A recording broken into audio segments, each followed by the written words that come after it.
iniciar, yo quisiera preguntarle a la legisladora si esta iniciativa que hoy se presenta surge como respuesta a la iniciativa presentada la semana pasada por el diputado Aníbal Rojas. No, esto es una iniciativa que empezó a ser trabajada en noviembre del año pasado con mesas técnicas para responder a la pregunta ¿qué hacemos para evitar el bullying que se dan en los institutos, en las escuelas contra los jóvenes, mujeres y hombres? Y sobre todo en el sentido de muchos de ellos contra jóvenes de la diversidad sexual. Esa fue la primera pregunta y con eso empezamos las mesas técnicas con las organizaciones sociales y con el Viceministerio de Gobernación, que es para la prevención de la violencia, y con otros ministerios. Y así fuimos caminando, en enero la recobramos y hemos venido caminando hasta concluir con ya la presentación de esta ley. Esto se suma a las acciones que se están haciendo en COPREDE de la construcción de la política pública que el Ejecutivo está haciendo para el reconocimiento y el avance de los derechos de protección de toda la población que conforma la comunidad LGTBI. Muy bien.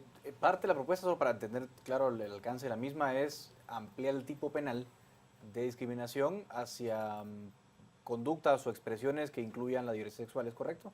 Sí, se incluye, digamos, en el tipo penal de discriminación, orientación sexual, identidad y expresión de género, porque no lo contenía. Digamos, este tipo penal tiene y otros, y entonces en ese y otros pueden entrar muchos, pero siempre es necesario tener ya identificados más claramente para que el Ministerio Público, etcétera, el organismo judicial pueda hacer lo que le corresponde. Y en este caso creamos como agravantes, digamos, también el ejecutar hechos de desprecio por varias razones, no solamente hacia la población de gay y LGTBI, ¿verdad? Entonces, y como agravantes es porque no es solamente un hecho, hay un cúmulo de violencias que se sufre y que entonces se reconoce que no es solamente el asesinato, no es solamente la violencia, no es solamente la tortura, es un cúmulo, no es solamente el bullying o el acoso escolar,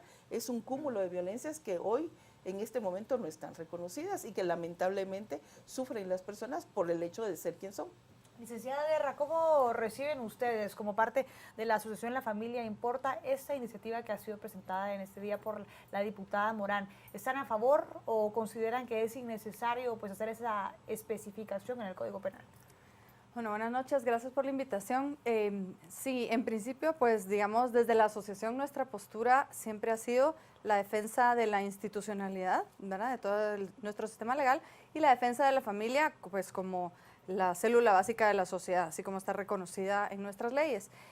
Realmente tenemos conocimiento de este tipo de iniciativas cuya razón de ser es precisamente pues actos que riñen con las leyes ya vigentes en contra de pues algunos grupos de personas, y lo que vemos es que es innecesaria la tipificación o sobreabundancia de legislación.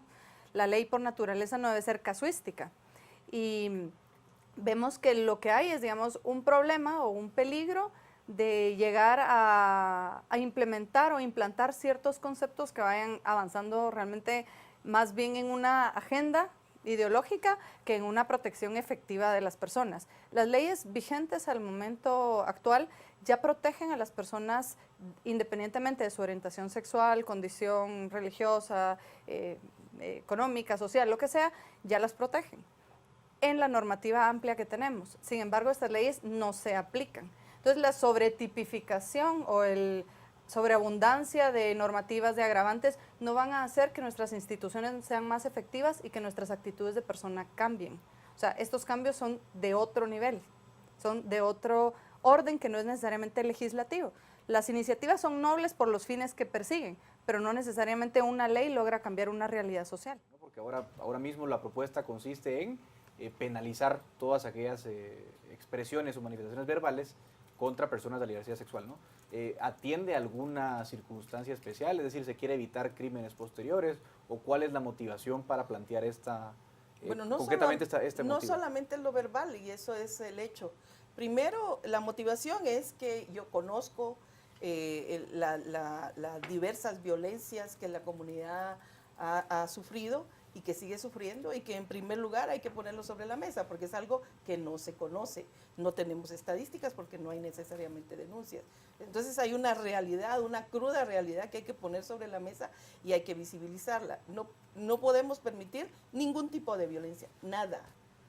Tenemos derecho a vivir una vida libre de violencia y por tanto esto que estoy haciendo, y eso es parte de lo que me mueve, es que tenemos que contribuir a que en nuestro país podamos convivir, podamos hablar muy tranquilos, respetarnos, y todo este odio que incluso en las redes sociales hay, ¿verdad? En este momento, incluso contra mi persona, no podemos seguirlo permitiendo, tenemos que encontrar un camino. Yo estoy de acuerdo que no solamente a través de leyes, eso definitivamente, sí estoy de acuerdo, porque es un pedacito, pero yo ya lo dije, nosotros hemos estado trabajando también con los ministerios para ver cómo logramos, por ejemplo, el Ministerio de Educación, ¿verdad?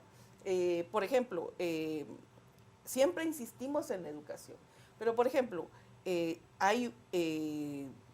AFI se opone, por ejemplo, a la educación sexual, a la educación integral en sexualidad, por ejemplo. ¿Cómo vamos entonces a cambiar pensamientos si también nos oponemos a una determinada forma de educación? Y yo entiendo la libertad de que si me gusta que eso estudien mis hijos, si no me gusta, bueno, sí, aquí tenemos todo un ámbito, digamos, privado, donde tú escoges si quieres poner a tus hijos en este tipo de colegios o en este otro tipo de colegios, o si no tenés dinero, pues lo pones en lo público. Y hay todo un currículum de lo público. Entonces yo creo que sí, esto lo que hace es contribuir a ese camino y contribuir a que el Estado de Guatemala proteja los derechos de los 16 millones o algo así, que vamos a ver cuántos somos al fin, de toda su ciudadanía. No puede proteger los derechos de unos y otros. Me van a decir, es que no nos protegen a un montón. Claro, eso es la deficiencia que tenemos en el Estado de Guatemala, pero esto quiere contribuir. Y no solo en lo verbal existe, pero aquí estamos hablando de asesinatos, estamos hablando de torturas, estamos hablando que todavía en este momento hay familias que dicen que la homosexualidad se cura, y entonces hay que meterlo a un centro psiquiátrico para que le den toques eléctricos.